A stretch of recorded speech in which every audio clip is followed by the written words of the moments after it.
Hello students, कैसे सभी लोग। आज हम इस वीडियो में हमारा हिस्ट्री का फर्स्ट चैप्टर जिसका नाम है सोर्सेज ऑफ हिस्ट्री, इसका हम क्वेश्चन आंसर करेंगे। तो इसमें टेक्स्ट बुक के लास्ट में आपको जो एक्सरसाइज है उसमें जितने भी क्वेश्चंस दिए गए सबके आंसर्स मैं दे रहा हूँ, इसके लिए आप वीडियो आखिरी तक जरूर देखो। तो देखो, इसमें जो है सबसे पहले आपको क्या करना है, complete the names of the following sources of history. यहाँ पर आपको दिया गया है कुछ वर्ड्स है, उसमें आपको फिल करके कंप्लीट करना है नाम। तो देखो, मैंने यहाँ पर ऑलरेडी आपको आंसर दिया है, क्या क्या लिखना है आप यहाँ से देख लो। सबसे पहले देखो, एल है, फिर डैश डैश आपको डी है, तो इसमें क्या आएगा, लेजेंड आएगा आपका, ठीक है। फिर क्या टी है, डैश डैश एच है, तो इसमें आ गया तारीख, ठीक है। फिर उसके बाद है आपको बी और डैश डैश है, और उसके बाद आर है, तो इसमें बखार आप लिखोगे, ठीक है। यहाँ पर क्या आएगा, आपका पोवाड़ा आएगा। यहाँ पे देखो, आई 3 बार आ रहा है, फिर एन आ रहा है लास्ट में, तो इंस्क्रिप्शन ये आप लिखोगे, ठीक है। यहाँ पर आप क्या लिखोगे, MUT मॉन्यूमेंट। तो ये देखो, जो भी ब्लैंक दिया हुआ था यहाँ पर आपको इस तरीके से फिल करना है, ठीक है। ये 1 2 3 4 5 6 सबके आंसर्स मैंने दे दिया है, तो ये आप लिख लो। अब हम चलते हैं आगे, सेकंड में देखते हैं क्या दिया गया है। तो यहाँ पर देखो, सेकंड में आपको दिया गया है लेट्स राइट, मतलब कि आपको क्वेश्चन दिया गया है, इसका आंसर आपको लिखना है। तो पहला क्या है, व्हाट डू मॉन्यूमेंट्स इंक्लूड, क्या बोल रहे हैं, जो मॉन्यूमेंट रहते हैं उसमें क्या क्या इंक्लूड होता है, जो हिस्ट्री में मॉन्यूमेंट रहता है। तो आंसर क्या है, मॉन्यूमेंट्स इंक्लूड समाधीज, ग्रेव्स, वीर गाला एंड बिल्डिंग्स। तो ये चीज़ें मॉन्यूमेंट्स में इंक्लूड होती है। तो एग्जाम में क्वेश्चन आया तो आपको आप एग्जैक्ट यही आंसर लिख सकते हो। क्लियर हो गया। चलो भी आगे चलते हैं। सेकंड में व्हाट इज अ तारीख, क्या बोले, तारीख क्या होता है। तो इसका आंसर आप क्या लिखोगे, अ तारीख और तारीख is a sequence of events. क्या बोले, तारीख है, तारीख भी बोलते हैं, ये एक सीक्वेंस ऑफ इवेंट है, मतलब एक के बाद एक जो इवेंट्स हो रहे हैं, जो घटना हो रही है वो होता है, ठीक है। समझ गए। चलो भी आगे चलते हैं। अब देखो, थर्ड में आपको क्या दिया गया, what qualities of the author are important in writing of history. क्या बोल रहे हैं, एक ऑथर जो होता है, जो हिस्ट्री लिखता है, तो क्या क्वालिटीज इंपॉर्टेंट है हिस्ट्री लिखते टाइम।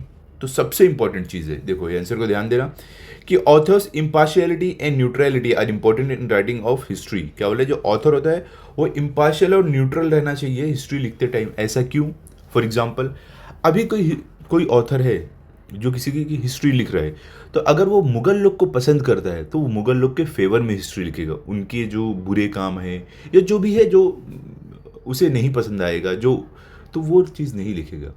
और एक ऑथर है जो ब्रिटिश को पसंद करता है, तो ब्रिटिश ऑथर रहा तो ब्रिटिश के बारे में अच्छी बात लिखेगा, ठीक है, अगर वो उनके फेवर में रहा तो इसीलिए एक ऑथर को इम्पार्शियल और न्यूट्रल रहना चाहिए, कि वो उसकी अच्छाई बुराई या जो भी रहे वो बिना पार्शियलिटी के वो लिखे, ठीक है, न्यूट्रल होकर। अब आगे चलते हैं।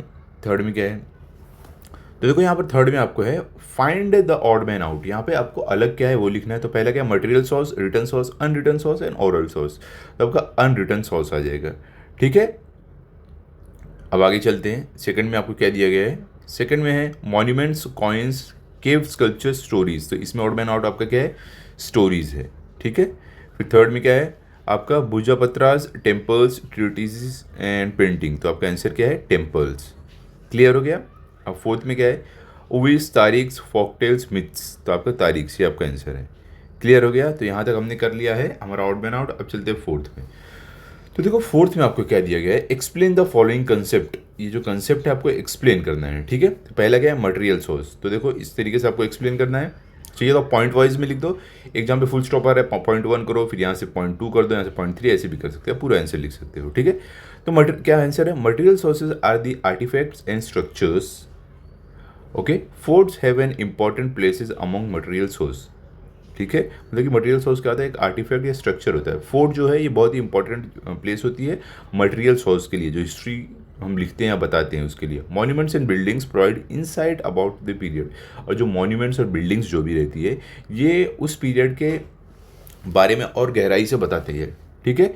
The coins made by different rulers are also important material source. और जो अलग अलग जो रूलर थे, जो राजा थे, इनके द्वारा जो कॉइन्स बनाए गए थे, जो जिससे अपने राज्य में चलाते थे, ये भी बहुत इंपॉर्टेंट मटेरियल सोर्स होता है। Chaityas, viharas, temples, churches, mosque, agiaries, dargahs, maqbaras, gurdwaras, monuments, sculptures, wells, minarets, village boundaries and gates, weapons, utensils, ornaments, clothes, decorative articles, toys, implements, musical instruments are also important material source of history, ठीक है। तो ये material source of history का इस तरीके से answer लिख सकते हो। अब क्या है रिटर्न सोर्स? रिटर्न सोर्स मतलब कि जो हिस्ट्री में लिखी हुई हमें जो भी चीज़ें मिलती हैं, तो उससे हम कैसे हिस्ट्री को ट्रैक करते हैं। तो यहाँ पर क्या क्या है वो उसके बारे में लिखा है। Written sources include bhujpatras, religion manuscripts, treaties, edicts, decree, and biographies written in Devanagari, Arabic, Persian, Modi scripts, documents of the proceeding in the court of the king, the judicial verdicts of orders, genealogies, and Shakavli, correspondence and chronicles like Tariq and Bakraz are also written sources. ठीक है, उसके आगे क्या लिखोगे? These return works give information about the social life, festivals, conventions and rules of conduct, economy and political policies, administration and interstate relations. इस तरीके से आप लिख सकते हो। क्लियर हो गया? समझ गए? चलो भी आगे चलते हैं। अब क्या ओरल सोर्स? तो ओरल सोर्स में क्या? ओरल सोर्स मतलब कि जो बोली हुई, जैसे कि किसी ने विटनेस किया हो कोई चीज़, वो अपने आगे की जनरेशन को बताए, जनरेशन टू जनरेशन पास होते आते हैं, ओरल सोर्स होता है वो सब। ठीक है, तो इसके बारे में क्या लिखोगे? Oral sources means folk literature traditionally passed from one on from generation to generation. ठीक है, मतलब कि वही कि जो भी बोली हुई बातें रहती हैं या जो किसी ने विटनेस किया रहता है, वो एक जनरेशन दूसरी जनरेशन को सुनाते हैं, वो पास होता है। Ovis, powadas, folk songs, folk tales, legends, myths, katha, shlokas, abhangas, proverbs are called oral sources of history. तो ये सारे ओरल सोर्सेज ऑफ हिस्ट्री हैं। ठीक है, जो भी कहानी है, कथा है, या प्रोवर्ब्स है, या मिथ्स है, ये सब रहते हैं। ठीक है, some of the oral sources have been written down after research. क्या बोल रहे हैं? देखो, ओरल सोर्सेज को क्या बोल रहे हैं कि रिसर्च के बाद कुछ कुछ ओरल सोर्सेज को लिखा भी गया हिस्ट्री में। क्यों ऐसा बोल रहे हैं? क्योंकि ओरल सोर्स पे हम भरोसा नहीं कर सकते हैं। कोई अपनी जनरेशन को कुछ बताया, उसने आगे कुछ बताया, तो ऐसे अपने मन से भी लोग ऐड करके कहानी बना के बता सकते हैं। इसके लिए हम हिस्ट्री में वो नहीं लिखते हैं। लेकिन क्या बोल रहे हैं कि वेरीफाई करने के बाद, इस रिसर्च करने के बाद इसको लिखा भी गया है कुछ कुछ ओरल सोर्सेज की वो सही है। This conversion work is going on continuously and new information that came to light is added. और ये कन्वर्जन चलते रहता है और जो भी नई इन्फॉर्मेशन आती है उसको ऐड कर दिया जाता है। ठीक है, बाकी चलते हैं फिफ्थ में। फिफ्थ में क्या? Is it necessary to evaluate sources of history? Give your opinion. क्या बोल रहे हैं? क्या ये ज़रूरी है कि जो हिस्ट्री के सोर्सेज उसको एवेलुएट करना है, विस्तार में देखना है, चेक करना है? आपका ओपिनियन दो। ऐसा क्या है? In my opinion it is necessary to evaluate the sources of history, the reasons thereof are as follows. क्या बोला? मेरे ओपिनियन में हाँ, जो सोर्सेज ऑफ हिस्ट्री है वो एवेलुएट होने चाहिए। रीजन्स क्या है यहाँ पर बता रहे हैं क्यों। There are genuine sources as well as fake sources, their authenticity can be determined with the help of internal standards. क्या बोल रहे हैं कि कुछ कुछ जेन्युइन सोर्सेज होते हैं और कुछ कुछ फेक सोर्सेज होते हैं। ज़रूरी नहीं हमें कुछ मिला हम मान लें हाँ ये हिस्ट्री का, फेक भी हो सकता है। तो उनकी ऑथेंटिसिटी जो है, मतलब कि वो सही है या गलत है, वो चेक करने के लिए हमें एक इंटरनल स्टैंडर्ड के मदद लेनी चाहिए। ठीक है, सेकंड है, it is necessary to determine the integrity, impartiality and neutrality of the author by knowing their personal interest, the period during which they lived and political pressure on them. तो यहाँ पर क्या बोल रहे हैं कि जो एक ऑथर है जिसने हिस्ट्री लिखा, तो हमें ये ज़रूरी है जानना कि वो क्या वो पार्शल तो नहीं था, वो क्या न्यूट्रल था। और ये हमें कैसे मालूम पड़ेगा? हमें उसके जो पर्सनल इंटरेस्ट है वो जानना पड़ेगा, और वो टाइम पे वो कहाँ रहता था, कैसे रहता, क्या उस पर उसके ऊपर कोई प्रेशर था पॉलिटिकल हिस्ट्री लिखते टाइम। तो ये सब चीज़ें हमें चेक करनी पड़ेगी। थर्ड क्या है? Some authors rely upon hearsay and some give eyewitness account. Hersey may be an exaggerated account. The writer may use metaphors and other literacy devices which may be misleading. ठीक है, fourth point क्या है? Information में be one sided, contradictory और exaggerated. Okay, ये सब हमें check करना चाहिए। It needs to be seen in proper perspective and critically evaluated. ठीक है, तो यहाँ भी हमारा आंसर कंप्लीट होता है फिफ्थ का। अब चलते हैं आगे। अब देखो सिक्स्थ में क्या है? आपको right in your own words, आपको अपने शब्दों में, वर्ड्स में ये आंसर्स लिखना है। पहला क्या है? A stone inscription is considered to be an authentic sources of history. मतलब कि एक स्टोन इंस्क्रिप्शन जो होता है उसको ऑथेंटिक सोर्सेज ऑफ हिस्ट्री मानते हैं, जो स्टोन पे लिखा रहता है। जैसे क्यों? तो आंसर क्या है?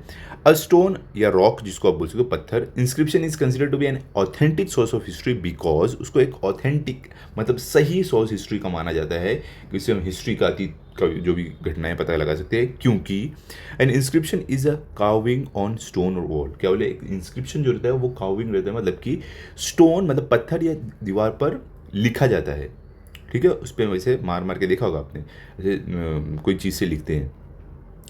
तो a stone rock inscription give detail about language script and social life of that period. क्या बोल रहे हैं, तो ये स्टोन या जो भी जो स्टोन या रॉक पे जो इंस्क्रिप्शन रहता है, तो ये हमें उस समय के भाषा, स्क्रिप्ट और जो आम जिंदगी थी उसके बारे में हमें बताता है उस समय के। ठीक है, तो वहाँ से हम पता लगा सकते हैं। The inscription found in Brihadeshwara temple in Thanjavur that of Chalukya Rashtrakuta Chola and Yadav kings are authentic sources of history. क्या बोल रहे हैं कि ये इंस्क्रिप्शन जो पाए गए हैं ये सब टेम्पल्स में और ये सब जगह पर, ये एक ऑथेंटिक सोर्सेज ऑफ हिस्ट्री पाया गया है। ठीक है, क्लियर हो गया। चलो अभी आगे चलते हैं। अब देखो सेकंड में क्या है, oral sources reveal various aspects of people's life. क्या बोले, जो ओरल सोर्सेज होता है वो अलग अलग लोगों के अलग अलग एस्पेक्ट दिखाती है ज़िंदगी के। तो आंसर क्या है, oral sources reveal various aspects of people's life because folk literature is mostly passed from generation to generation. क्या बोल रहे हैं, क्योंकि जो ये फोक लिटरेचर है जो बोला जाता है कहानी, ये जनरेशन टू जनरेशन पास, मतलब एक पीढ़ी से दूसरी पीढ़ी को लोग वो कहानी सुनाते हैं तो वो पास होते रहती है। ठीक है, it narrates their life belief and economic condition. वो उनकी जो लाइफ है, ज़िंदगी है, जो उनका बिलीफ है जिस पर वो विश्वास करते हैं, और जो उनकी इकोनॉमिक कंडीशन थी वो सब नरेट करते हैं, बताते हैं। ठीक है, ovis and abhangas reveal their religious beliefs. और ओविस और जो मंगास है ये इनके रिलीजियस जो भी धर्म का उनका बिलीफ है, मानना है, वो बताता है। Folk tales are about the mythological heroes whom the common people admire. और फॉक टेल्स का बोल रहे हैं एक माइथोलॉजिकल हीरोज होते हैं जो आम लोग एडमायर करते हैं, बहुत ज़्यादा मानते हैं। ठीक है, तो यहाँ पर क्या हो रहा है, हमारा चैप्टर कंप्लीट हो रहा है, इसके सारे क्वेश्चन आंसर हो चुके हैं। तो आप इसको जितनी क्वेश्चन आंसर मैंने अभी कराया है समझ लो, लिख लो, लर्न कर लो, ताकि अगर आपका टेस्ट हो तो आपको फुल मार्क्स आए। मिलते हैं अगले वीडियो में। अगर आपको ये वीडियो अच्छा लगा हो तो आप इस वीडियो को लाइक करो, अपने सभी दोस्तों के साथ शेयर करो, चैनल को सब्सक्राइब करो। Thank you.